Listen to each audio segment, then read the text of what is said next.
자, 오늘은 승천 후에 예수님이 하신 게 무엇인가를 보려고요. 왜 그러냐면 이번 주 금요일이 유대력으로 했을 때 오순절 날이에요. 금요일이. 그래서 교회들이 이번 주 주일을 성령 강림 주일로 지키는 교회들이 아마 있을 거예요. 왜냐하면 이제 부활 이후에 50일째 되는 날이 금요일이기 때문에 그렇거든요. 그래서 이제 저희가 이 기간에 이 말씀을 좀 봤으면 좋겠다 그 마음이 들었어요. 그 예수님이 이제 그 마지막 한 주, 십자가에서 죽으시기 전 마지막 한 주 동안 날짜에 맞는 내용도 우리가 함께 봤고, 그 이후에 부활하신 이후에 하신 일이 무엇인가까지 봤잖아요. 그리고 이제 50일째 되는 이 주간에 예수님은 무엇을 하셨나 이걸 살펴보면은 우리가 하나님이 우리에게 주신 이 절기라는 그 스케줄에 따라서 1년을 살아가는 시간이 될 것 같아서 이걸 준비했습니다. 자, 예수님이 승천 후에 하신 것은 무엇이냐면 성령님을 보내주신 거예요. 요약을 하면은 승천 후에 10일째 성령을 보내셨고, 왜 보내셨는가? 성경에 여러 가지가 있는데 오늘은 이 부분만 보려고 해요. 예수님이 메시아이신 것을 확증해 주셨다. 그래서 예수님으로 인해서 내 인생의 주인이 바뀐 것을 한 번 더 확증해 주셨다. 이게 성령을 보내신 목적이다. 이 내용 좀 살펴보죠. 그 성경에 여기 앞에 보시면 다 성경 구절이 적혀 있어요. 그래서 같이 구절 같이 읽으시면서 볼 거예요. 예수님이 승천하신 이후에 승천하셨는데 승천하신 일 자체가 어떤 것을 보여주냐면 예수님이 주님이다, 그리스도, 메시아다라는 것을 보여주는 확증하는 일이에요. 사도행전 2장 36절 읽어봅니다. 시작. 그런즉 이스라엘 온 집은 확실히 알지니 너희가 십자가에 못 박은 이 예수를 하나님이 주와 그리스도가 되게 하셨느니라 하더라. 여기 보니까 사도행전 2장에서 베드로가 설교한 내용인데 이 앞에 있는 문맥이 뭐냐면 예수님이 승천하셨다, 이제 그 얘기하는 중에 이야기를 하는 거예요. 승천하신 것은 어떤 의미냐면 예수님이 주님이다, 주인이다, 세상의 왕이었다. 그리고 예수님이 그리스도, 성경에서 약속한 그 메시아였어라는 것을 보여주는 확증하는 일이 곧 승천이다. 이렇게 이제 베드로가 설명을 해주고 있는 거예요. 하나님께서 예수님을 이 땅에 보내셨다가 다시 예수님의 원래 자리로 이제 올려주셨어요. 그래서 그리스도 구원자인 것을 확증하셨죠. 자, 근데 하나님 편에서 확증을 했는데 중요한 건 뭐냐면, 자, 내 편에서 확증이 되나요, 안 되나요? 사람 편에서 확증이 되나요, 안 되나요, 이게? 안 돼요. 왜 안 되냐면, 자, 올라가신 것까지는 확인이 됐는데, 엘리야도 올라갔고, 에녹도 올라갔어요. 그쵸? 살아있는 중에. 그 에녹 같은 중에 한 사람이었는지, 선지자 같은 분 중에 하나였는지 확인할 길이 없어요. 사람 편에서. 근데 이것을 확인하는 길이 무엇이냐면, 올라가신 분이 이제 어떤 일 한 가지를 하면, 이분은 그 평범한 선지자, 에녹과 같은 하나님과 동행했던 한 사람이 아니라 메시아였구나, 주인이었구나, 이것을 알 수가 있어요. 그게 뭐냐면 바로 성령을 보내시는 거예요. 왜냐하면 구약에 약속된 메시아는요, 오세요. 그리고 어떻게 하시죠? 십자가에서 죽으시고, 그 다음에요, 부활하시고, 그리고 승천하신 다음에 하시는 게 뭐죠? 성령을 보내시고 우리를 위해 중보하시다가 마침내 뭐 하시나요? 재림. 여기까지가 이제 성경에서 약속한 메시아의 모습인 거예요.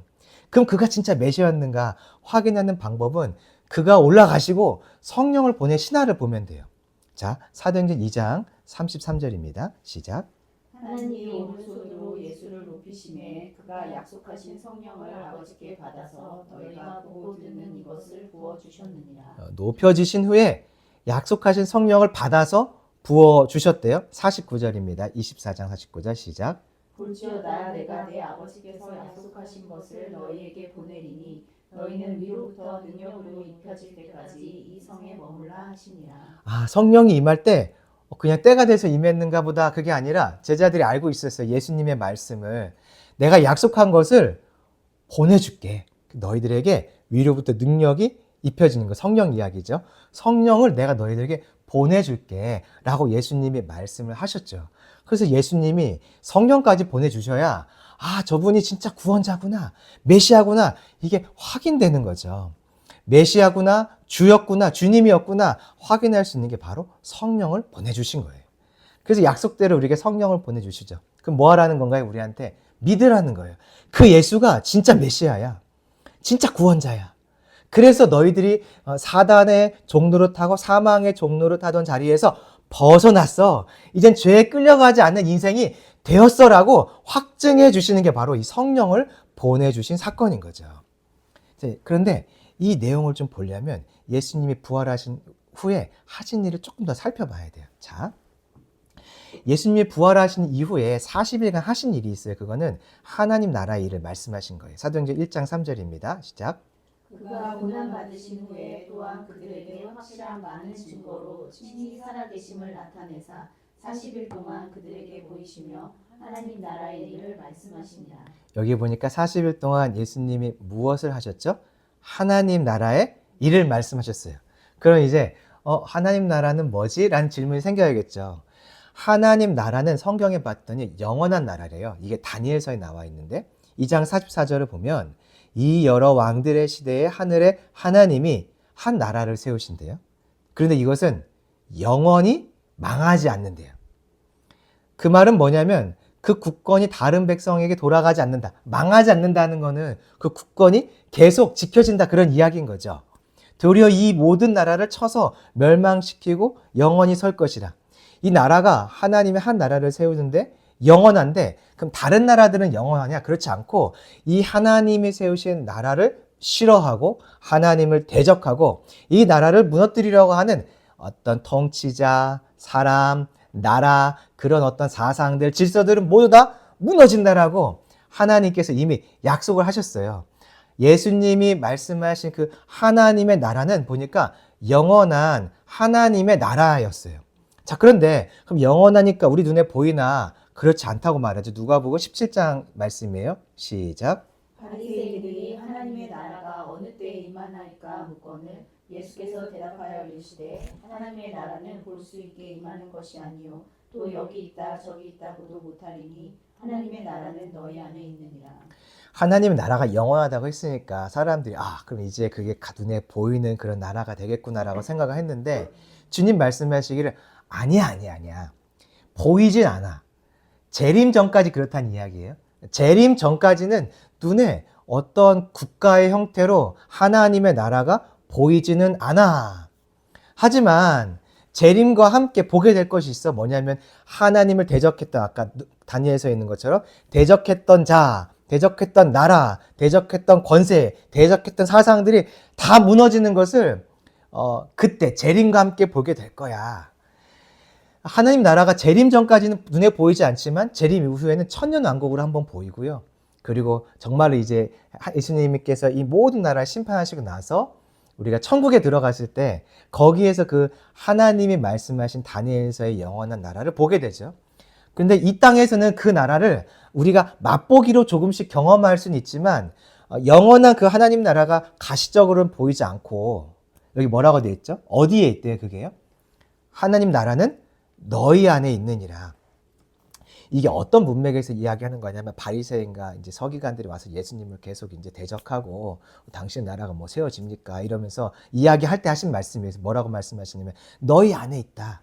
뭐 이것은 우리 안에 있는 것도 말하기도 하지만은 문맥에서 살펴보면은 예수님이 뭐라고 계시냐면 지금 복음을 전할 때 예수님이 뭘 함께 하고 어떤 사역을 같이 하셨죠? 복음 전하실 때 치유와 축사를 같이 하셨어요. 그래서 축사를 하고 말씀을 전하시거나 말씀을 전하고 축사하시거나 치유하고 말씀하시거나 말씀하고 치유하시거나 이 일이 너희들 안에 있는 이 일이 바로 하나님의 나라가 이 땅에 임한 것을 보여주는 증거들이야 라고 예수님은 말씀하셨어요. 그렇지만 바리새인들은 이해하지 못했죠. 그러니까 하나님의 나라는 어떤 국가의 형태로 예수님 재림 전까지 보이진 않고 어떤 모습으로 보이냐면 우리 안에서 예수님이 보여주셨던 것처럼 죄와 사망과 죽음의 권세가 우리를 속박하고 있는데 그 떠나가는 사건이 뭐냐면 치유고 그 축사인 거죠. 그래서 하나님 나라가 이 땅에서는 사단과 사망과 죄가 쫓겨나는 모습으로 그리고 하나님의 생명과 의가 나타나는 모습으로 하나님 나라가 하나님의 통치권 이 땅에서 회복되고 있다는 것을 보여준다. 이게 너희 안에 하나님 나라가 임한다는 거야 라고 말씀하고 계신 거예요. 하나님 나라가 사단의 통치력이 쫓겨나고 하나님의 다스림이 시작되고 사망과 죄의 권세가 쫓겨나고 생명과 순종과 주님의 의가 드러나고 이 방식으로 하나님의 나라가 나타날 거야 라고 지금 말씀하고 계신 거죠. 그러니까 눈에 보이지 않는 하나님 나라의 핵심은 뭐냐면 죄가 끊기는 거고요. 사단의 영향력이 끊겨요. 그럼 끊기고 뭐가 시작되죠? 죄 대신 의가 시작되고요. 사망 대신 생명이 시작되고요. 사단 대신 누가 우리의 주인 되어주시죠? 예수님 주인 되어주시는 거. 이게 바로 하나님 나라다. 재림 전까지 그런 나라의 모습들이 계속 펼쳐질 거야. 사단이 아무리 강한 척을 해도 쫓겨날 거야. 사단의 능력들이 사라질 거야. 그가 아무런 힘을 발하지 못하고 쫓겨날 거야. 하는 말씀하고 계신 거예요. 자, 그러면 이 일은 누가 완성하시는 거죠? 누구 때문에 이게 가능한 거죠? 예수님이요. 그래서 성경을 보면은 하나님 나라를 말할 때 예수님 이야기를 같이 이야기해요. 자, 사도행전 8장입니다. 시작. 빌립이 하나님 나라와 및 예수 그리스도의 이름에 관하여 전도함을 그들이 믿고 남녀가 다 세례를 받으니. 빌립이 자, 하나님 나라를 전했어요. 근데 뭘 같이 했죠? 예수 그리스도의 이름. 그럼 예수 그리스도의 이름에 관하여 말했다는 게 뭘까? 이제 그게 사도행전 28장에 나와 있어요. 28장 31절입니다. 시작. 단죄히 하나님 나라를 전파하며 주 예수 그리스도께 관한 것을 가르치되 그 많은 사람이 없었더라. 여기도 비슷한 구조가 나오네요. 하나님 나라를 전파했고 주 예수 그리스도께 관한 것. 그게 그리스도의 이름에 관하여. 이게 주 예수 그리스도께 관한 것이에요. 그것을 함께 가르쳤다는 거예요. 왜냐하면 하나님 나라는 예수님이 없으면 이루어질 수가 없어요. 하나님 나라, 하나님의 통치권의 회복, 즉 사단의 왕됨과 사단의 주됨이 깨뜨려지고 그 자리에 하나님이 오시고 예수님이 오는 것, 그렇게 하나님 나라가 이 땅에 이루어지는 것은 예수님을 통해서만 이루어지니까 하나님 나라를 전할 때 바울과 빌립이 예수님에 대해서 전했어요. 예수님에 대해서 뭘 말한 걸까요? 그의 오심, 죽음, 부활, 승천. 그 승천하셔서 뭐 하신다고요? 성령을 보내시고 우리를 위해 중보하시고 우리를 위해 거할 처소를 준비하시다가 마침내 이 땅에 재림하시는 그 예수님에 대해서 같이 이야기를 했다는 거예요. 그래서 사도행전 2장을 보면은 베드로가 첫 설교를 할 때 무슨 얘기를 하냐면 예수님이 이 땅에 오셨는데 너희들이 죽었는데 살아나셨고 부활하셨고 승천하셨다. 이게 다 사실 성경에 있었던 얘기들인데 그러다가 예수님이 우리에게 성령을 보내셔서 우리가 이렇게 된 거다. 그러니까 예수님에 대해서 설명을 하는 거예요. 하나님 나라는 예수님에 대한 설명이 없이는 이해될 수도 없고 불가능하니까 항상 하나님 나라를 전할 때 예수님에 대해서 전하죠. 그래서 예수님이 이 땅에서 우리를 위해 죽고 부활하심으로 이 하나님 나라, 즉 하나님의 통치, 사망과 죄와 사단의 권세가 나를 붙들고 있었는데 거기에 내가 종노릇하고 있었다가 자유함을 얻는 일이 열렸어요. 자유할 수 있는 길이 열렸는데 그럼 열렸다고 다 들어갈 수 있느냐? 그렇지 않죠. 그렇지 않죠. 열렸긴 하지만 이거를 해야지만 들어갈 수가 있어요. 마가복음 1장입니다. 시작. 이르시되 때가 찼고 하나님의 나라가 가까이 왔으니 회개하고 복음을 믿으라 하시더라. 회개한다는 게 뭘까요? 회개는 뭐를 깨닫는 건가요? 내 안에 있는 죄. 자, 죄는 곧 성경에서 뭐라고 말하냐면 사망이고 사단이에요. 그러면 보세요. 죄를 깨달았다는 것은 내가 지금 어떤 상태에 있다는 것을 깨달았다는 걸까요?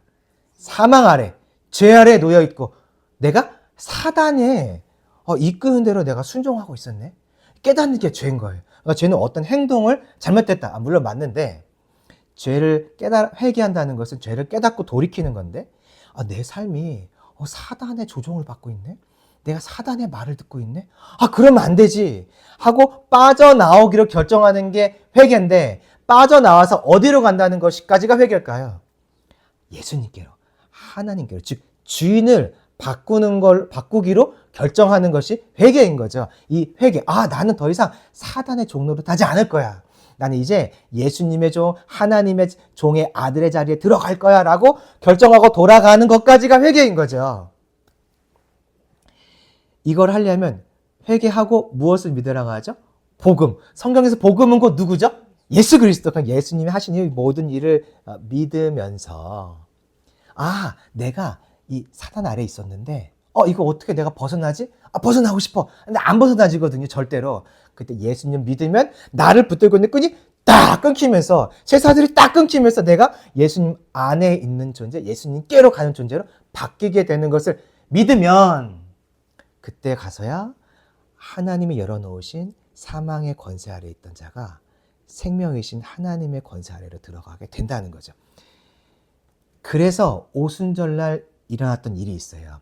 이것이 바로 하나님이 원하시는 일이었고 사망의 권세로부터 생명으로 들어가는 것이 하나님이 기대하시는 일이기 때문에 사도행전 2장에 보면 이 일이 일어나요. 자, 시작. 그들이 이 말을 듣고 마음에 찔려 베드로와 다른 사도들에게 물어 이르되 형제들아 우리가 어찌할꼬 하거늘. 이 말이라는 게 앞에 보면 예수님이 죽으셨다, 부활하셨고 승천하셨고 우리에게 성령을 보내셨어. 이 이야기의 이야기. 그 이야기를 듣고 사람이 마음에 찔렸대요. 그래서 38절을 보니까 베드로가 이르되 너희가 뭐 하라고 하죠? 회개하여. 근데 회개할 땐 반드시 누가 필요하다고요? 예수님. 그래서 예수 그리스도의 이름으로 세례받고, 세례받는 건 죽고 부활하는 거. 죄사함을 받고, 아, 내가 사단의 종이었구나. 내가 아브라함의 자손인데 내가 사단의 종으로 살았구나. 라고 깨닫고 돌이키고 예수님을 믿으면 성령을 선물로 받는다. 그러니까 성령을 선물로 받는다는 것은 꼭 뭐냐면 내가 사단 아래에 있었는데 이제 예수님 아래로 내가 넘어갔어.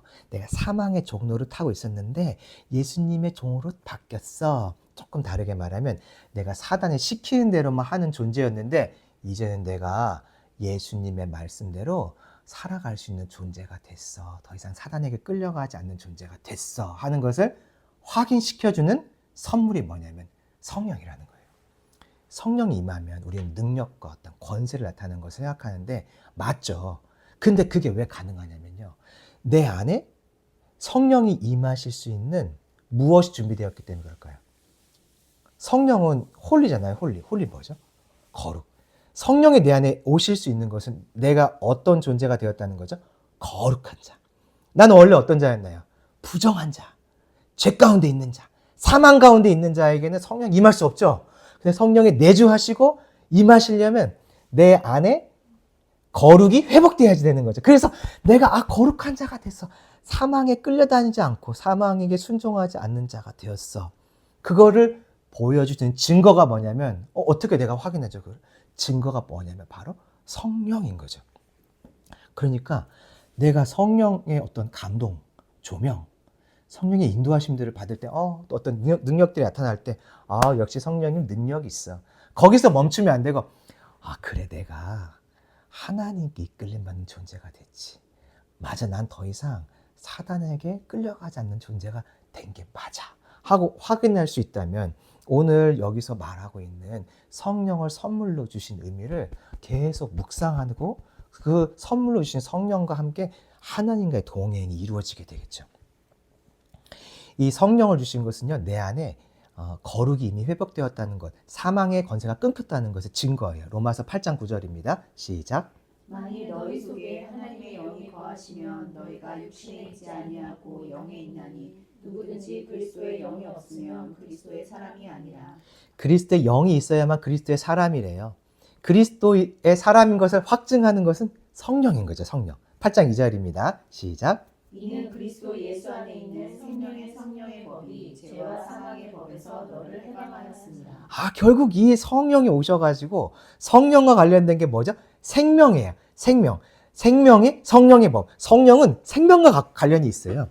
이 성령이 오심으로 죄와 사망의 법에서 너를 어떻게 했다고 하죠? 해방하였다. 그러니까 내가 하나님의 자녀가 됐어. 거룩한 자가 됐어. 거기서 끝나는 것이 아니라 이제는 생명의 법을 쫓아서 살아갈 수 있도록 죄와 사망의 법이 나를 끌어당기는 힘으로부터 내가 어떻게 됐다고요?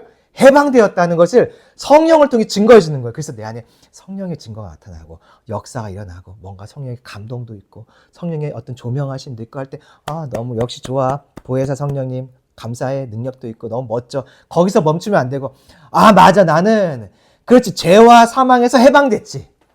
나는 사단의 권세로부터 해방됐지. 이것을 계속해서 묵상한다면 내 안에 무엇이 더 확장되기 시작하냐면 생명이 확장되기 시작해요. 생명은 신명기에 누구라고 말하고 있죠? 하나님이 곧 생명이라고 말하고 있어요. 하나님이 곧 생명이에요. 하나님의 말씀을 따라가는 것이 생명을 따라가는 거거든요. 우리가 말씀에 순종하는 것을 애를 써요. 순종하려고 애를 써요. 근데 사실은 애를 쓰면은 누가 순종을 이뤄낸 건가요? 내가 이뤄낸 거죠. 그럼 누구의 의죠, 이게?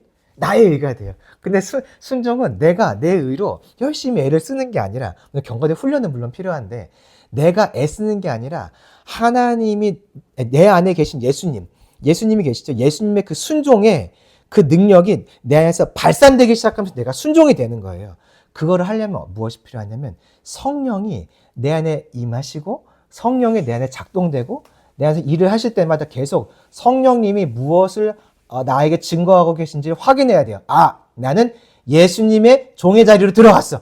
난 예수님의 자녀의 자리로 들어갔어. 나는 예수님과 형제의 자리로 들어가서 사망과 모든 생명의 권세는 나한테 끊겼지. 난 더 이상 그걸 쫓아가지 않고 나의 주님이신 예수님을 따라갈 수 있는 자가 되었어. 이것을 반복해서 확인할 때 성령의 9가지 열매가 나타나기 시작하는 거고요. 성령의 인도함을 받아 말씀의 순종들이 이루어지는 거예요. 그때 사람들은 깨닫게 되죠. 아, 순종은 내 힘으로 하는 게 아니라 내 안에 있는 예수님이 하시는 것이구나. 우리 안에 성령이 임하기 때문에 우리가 더 이상 거룩한 자가 되었기 때문에 사단이 우리를 좌지우지 못해요. 근데 이게 그 자동으로 되는 건 아니에요. 자동문이 있는데 자동문은 내가 가까이 가면 어느 정도 거리에 가면 센서가 작동되면서 문이 알아서 열려줘요. 내가 힘을 들일 필요 없죠. 근데 성령이 내 안에서 이 사단의 영향력을 발휘하지 못하도록 이렇게 막아주진 않으세요. 성경 볼까요? 에베소서 6장 12절이에요. 시작. 이에 지름은 혈과 육을 상대하는 것이 아니요 통치자들과 권세들과 이 어둠의 세상 주관자들과 하늘에 있는 악의 영들을 상대한다. 예수 믿는 우리가 악의 영들을 상대한대요. 악의 영들과 싸워야 된대요. 그러니까 사단은 계속 우리를 공격하는 거죠. 자, 6장 13절 말씀 읽어볼까요? 시작. 그러므로 하나님의 전신갑주를 취하라. 이는 악한 날에 너희가 능히 대적하고 모든 일을 행한 후에 서기 위함이라. 우리가 능히 대적할 수 있다고 하죠. 공격이 아예 멈춘 건 아니고 성령이 내 안에 계시지만 공격이 완전히 멈춰서 내가 완전 자유하게 말씀 가운데 사는 것이 아니라 공격은 계속 오는데 공격에 대적하여 싸우고 순종의 길을 걸어갈 수 있는 길이 열렸다는 거예요. 누구를 통해서요? 성령을 통해서. 우리가 적극적으로 이 싸움을 싸워 나가야 이제 하나님이 우리에게 주신 그 구원의 은혜, 성령이 내 안에 온 증거의 삶, 온 증거, 즉, 아, 내가 하나님께로 옮겨진 바가 되었구나. 사단의 종로를 타지 않게 되었구나라는 것을 우리가 알고 계속 이 삶을 살아나가야 되는데 그러려면 구체적으로 해야 되는 것이 있어요. 누가복음 8장 28절이에요. 시작. 예수를 보고 부르짖으며 그 앞에 엎드려 큰 소리로 불러 이르되 지극히 높으신 하나님의 아들 예수여 당신이 나와 무슨 상관이 있나이까 당신께 구하오니 나를 괴롭게 하지 마옵소서 하니. 이 거라사 광인 그 이야기인데 보세요. 여기서 사단이 그 사람 안에 들어갈 때 사단이 뭐라고 말하냐면 예수를 보고 부르짖죠. 그 끝에 하는 말이 뭐죠? 나를 괴롭게 하지 마소서.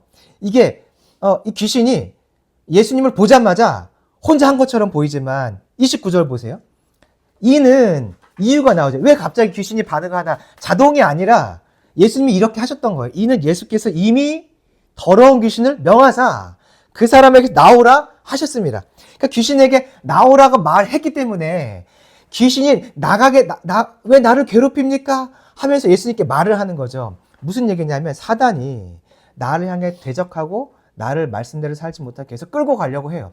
옛날에 내가 사단의 종노릇 했는데 그것을 기억하면서 사단이 자꾸 나에게 왕노릇을 하려고 해요. 그럼 그때 가만히 있으면 내 안에 성령이 있기 때문에 이게 막아지고 그 나를 끌고 가려고 하는 힘이 끊기느냐? 그게 아니라 멈춰. 하지 마. 떠나가. 예수의 이름으로 멈춰. 예수의 이름으로 떠나가 하면서 쫓아내면 그때 가서 사단이 떨면서 왜 나를 괴롭혀 하면서 떠나갈 생각을 한다는 거죠. 우리가 성령 안에 있는 것을 인지하면 무엇이 시작되냐면 나의 존재가 사단의 지배에서 벗어났구나. 이것을 알게 돼요. 성령은 거룩한 곳에 임하시니까 믿는 자에게 임하는 거잖아요. 내가 믿는 자가 됐다는 것은 사단의 지배에서 떠났다는 것을 의미해요. 그러면 사단이 나를 공격해 올 때 우리가 해야 될 게 뭐냐면 같이 대적해 싸우는 거예요. 건드리지 마. 떠나가. 내 생각 속에, 내 마음 속에, 내 환경 속에 나를 괴롭히지 마. 떠나가. 하고 난 너와 관계가 없어라고 선포해줘야 돼. 그러면 내 안에 누가 계시죠? 지금 내 안에? 예수님이 계세요. 예수님이 성령을, 사단을 이기셨잖아요. 머리를 깨뜨리셨잖아요. 예수님의 권세가 뿌앙 하고 나타나기 시작하는 거예요. 나의 권세가 아니라 예수님의 권세가 뿌앙 나타나기 시작하면서 앞에서 보니까 예수님이 귀신한테 나가라 하니까 왜 나를 건드리세요? 하면서 귀신이 벌벌 떨고 결국 떠나가잖아요. 내 안에 계신 예수님의 권세가 나타나며 사단이 더 이상 나를 종삼고 그 순간 그때에 종삼고 나를 끌고 가려고 했던 일이 멈추게 된다는 거죠. 성령을 주신 목적 중 하나가 여러 가지가 있는데 오늘 이거 한 가지만 보는 거예요. 내가 사단의 통치 아래에서 벗어났다는 증거, 이게 바로 성령인 거죠. 이 증거를 왜 주셨을까요? 왜 주셨을까요? 첫 번째는요, 예수님이 진짜 구원자의 믿으라는 거예요. 어떤 구원자냐면 나를 사망의 자리에서 생명의 자리로 인도하신 구원자라고 믿으라는 거예요. 이것을 믿을 때 더 이상 내 인생이 사단에게 끌려가는 그 억울한 인생. 이미 사단은 더 이상 나의 왕이 아닌데 그 왕 노릇하는 사단 아래에 머물러 있으면 어리석은 거잖아요. 그 어리석은 삶을 살지 않고 하나님과 동행하는 이긴 자의 삶을 살게 해주고 싶으신 거죠. 제가 군대에 있을 때 제 선임이 저를 진짜 괴롭혔어요. 괴롭히다가 이제 그 녀석이 드디어 제대하는 날 이제 뭐 보기 싫었으니까 이제 쳐다도 안 보죠. 뭐 그리고 이제 저대로 이제 업무하는데 갔는데 전화가 왔어요. 그래도 이제 그 녀석이 전화를 왔는데 뭐라고 하냐면 요한 씨 그러는 거예요. 요한 씨. 그래서 제가 속으로 내가 너보다 나이가 얼마나 많은데 나한테 요한 씨라고? 방금 전까지 제대하기 전까지 저한테 선임이었죠. 근데 격리하고 나오면 그 순간부터 제 선임이 아니거든요. 근데 제가 한마디 해야 되나? 화를 좀 내야 되나? 야, 너가 뭔데 나한테 요한 씨야? 내가 네 친구냐? 그런 말을 하고 싶은 마음이 있었지만 제가 마음이 여려서 못하고 있었는데 제가 또 속으로 한 방 먹여줄 걸. 말 똑바로 해라. 내가 군대 들어올 때 내가 너보다 나이 훨씬 많은데 내가 계급이 아래니까 나한테 반말했듯이 나도 너한테 할 수 있는데 하는 또 그런 마음들이 제 안에 자꾸 남아 있었어요. 뭐냐면 이전에 살던 습관이 있는데 사단이 나에게 시키고 나에게 명령해서 내가 따라가는 감정, 내 행동, 내 말, 내 생각들이 있어요. 근데 내가 예수님을 믿음으로 그 권세가 끊겼고 더 이상 사단이 나의 주인 노릇을 할 수 없는데 불구하고 내가 사단이 나에게 주는 감정과 말과 생각과 판단의 방향을 따라서 계속 판단하고 계속 생각하고 계속 말해요. 제가 어저께 그 일이 이제 끊겼다는 거, 그 일이 끊겼다는 거. 예수님을 믿음으로. 그러니까 더 이상 그걸 따라갈 필요가 없다는 거죠. 성경에 보면 뭐라고 되어 있냐면 사람에 대해서 판단하지 말라고 하고 있어요. 제가 어제 누구랑 이야기를 하는데 그분이 무슨 얘기를 하냐면 사람은 사람을 판단할 수가 없어요. 그래서 왜요? 그랬더니 그 사람의 지금 현재 보이는 모습이 내가 이 모습을 보고 이 사람이 이런 사람이야 라고 판단하는데 그 모습이 그런 사람이기 때문에 그 모습을 하고 있는 게 아닐 수 있어요. 내가 잘못 판단할 수 있어요. 그리고 그 사람은 오늘 이후에 다른 모습이 될 수 있기 때문에 나는 지금 이 모습을 보고 현재 그 모습을 보고 그 사람은 이런 사람이야 라고 판단할 수 없어요 라고 하는 그 말을 들었어요. 제가 알아요. 뭘 아냐면 사람을 판단하면 안 된다는 걸 알아요. 성경에 판단하지 말라고 했잖아요. 근데 제 안에 자꾸만 이 악한 습관인데 자꾸 판단을 해요. 뭐냐면 제가 예수님을 믿었기 때문에 이제 더 이상 사람을 판단하지 않을 수 있는 권세가 생겼는데 옛 습관을 따라서 사단이 저에게 저 사람 이런 사람이야. 이 사람 판단해, 비판해, 미워해 하면서 저에게 판단하라고 할 때 제가 자꾸 쫓아가고 있었구나. 어저께 갑자기 그 생각이 든 거예요. 예수님은요, 더 이상 그런 삶을 살지 않을 수 있게 되었다는 것을 뭘로 증명해 주시냐면 성령을 보내시고 내게 성령이 임한 것을 통해서 넌 거룩한 자가 되었어. 죄의 사슬은 끊겼어. 사단의 거짓말은 끊겼어. 이제 자유하고 말씀대로 나 살 수 있어. 말씀이 참 자유인데 생명인데 그 자리에 걸어갈 수 있어라고 알려주고 계신 거죠. 예수님이 승천 후 10일 중에 하신 일, 10일째 하신 일은 성령을 보내는 거예요. 그래서 우리가 예수님이 참 메시아라는 것을 알게 하시고 내가 메시아로 인해서 구원받았다는 것을 알게 하세요. 그럼 한 가지 더 할 수 있는 일이 생겨요. 무엇인지 아세요? 내가 다른 사람도 죄와 사망의 권세 아래에 있는 자를 끌어내는데 통로로 쓰임받는 인생이 되었다는 것도 의미해요. 왜냐하면 내 안에 누가 계신가요? 성령이. 근데 그 안에 누가 있죠? 예수 안 믿는 사람에게 사단이 있고 어둠의 권세가 있죠. 내 안에 성령 있는 성령을 통해서 때로는 꾸짖기도 하고, 사람을 꾸짖는 건 아니죠.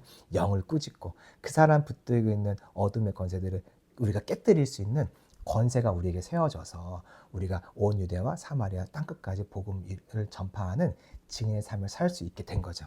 내가 예수님이 누구인지 알고 내가 어떤 존재인지 알면 이제 나도 다른 사람의 영혼들을 사망에서 건져낼 수 있는 자가 되는 거죠.